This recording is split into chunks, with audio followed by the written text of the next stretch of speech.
Number 22. Rose Lane. Candy. May 30th, 2026.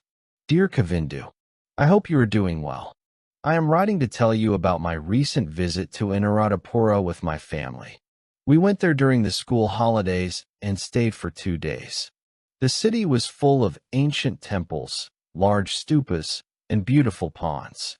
I was amazed to see the famous Sri Mahabodhi tree and the Rawanmalasaya stupa. We visited many important places, such as Thuparamaya and Jetavanaramaya.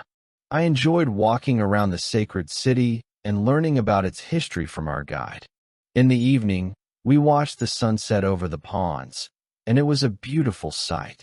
My little sister loved feeding the fish and seeing the monkeys playing near the temples. It was a wonderful trip, and I learned so much about our country's history. I wish you could have joined us. Please write back and tell me your news. Your friend, Sahan.